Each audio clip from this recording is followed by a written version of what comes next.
હવે મિત્રો કેમ છો? મજામાં જ હશો. ચાલો આજે આપણે 100-125 વર્ષ જૂનું પીપળેશ મહાદેવનું મંદિર બતાવીએ, દર્શન કરીએ અને બાપુની મુલાકાત લઈએ.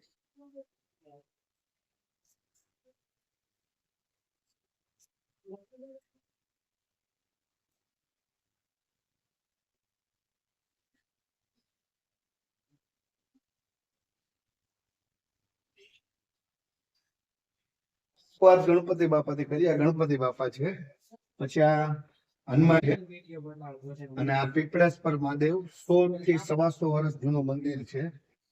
માં સામે પાર્વતી માં છે, અંદર બધું તમે જોઈ શકો છો.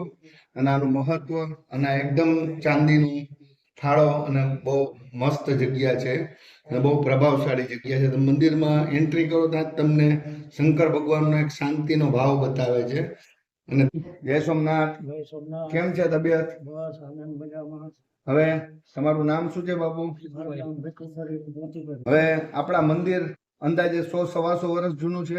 હા, લગભગ 100 વર્ષ. હવે આ મંદિરમાં તમે સેવા કરો છો, બરોબર?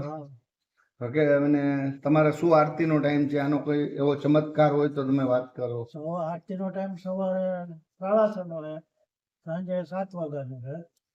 અને આપણે આની લોકવાયકા પ્રમાણે એવી ઓલી પ્રણાલિકા છે કે આપણે અહીંયા જયારે નવાબનું રાજ્ય હતું પેલા મોગલશાહીના વખતમાં આપણે આ જાડેજા તથા રાયજાદા દરબારના સાનિધ્યમાં પ્રતિષ્ઠા હતું. ત્યારે એની એક કન્યા કોઈ અહીંયા પીપળો હશે ત્યાં દૂધ ચડાવવા આવતી હશે, તો એના ઓલામાં સપનામાં પીપળેશ્વર બાપા આવ્યા અને એને કીધું કે હું અહીંયા અંદર છું, કાઢી અને એમાં પ્રતિષ્ઠા કરો. એટલે એ છોકરી દીકરી એના માવતરને વાત કરી, પછી એ બધા ઓલું કરી અને અહીંયા મંદિર બનાવ્યું. પેલા આ મંદિર છે એનાથી નાનું મંદિર હતું. પછી લગભગ સંવત 2092-93 કે 92 આ મંદિરનો ઓલો થયો વિકાસ. મંદિર આ મોટું રિનોવેશન કરીને મોટું બનાવવામાં આવ્યું. મોટું બનાવ્યું. અચ્છા. એટલે એ પીપળાના ઘરમાંથી આ લિંગ સ્વયંભૂ પ્રગટ થયેલી છે એવું લોકવાયકા એવી છે. ટૂંકમાં સચોટ પ્રભાવશાળી મંદિર છે અને કુદરતી પ્રગટ થયેલી લિંગ છે કે મૂકેલી નથી. આપણા બાપુ છે,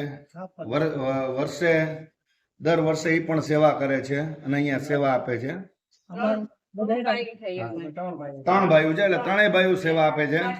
આ માતામાં છે. અત્યારે જે આપણે કાકાને મળ્યા ને, બાપુના કાકાને, આ માતામાં છે.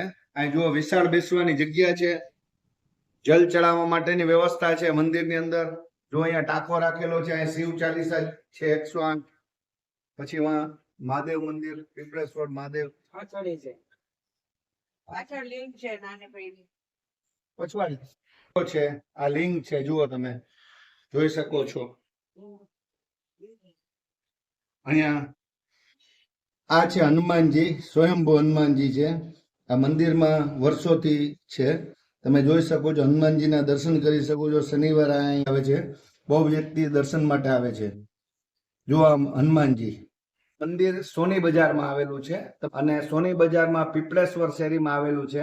આ વિડીયો તમને પસંદ આવે તો લાઈક કરજો, શેર કરજો અને સબસ્ક્રાઇબ કરજો.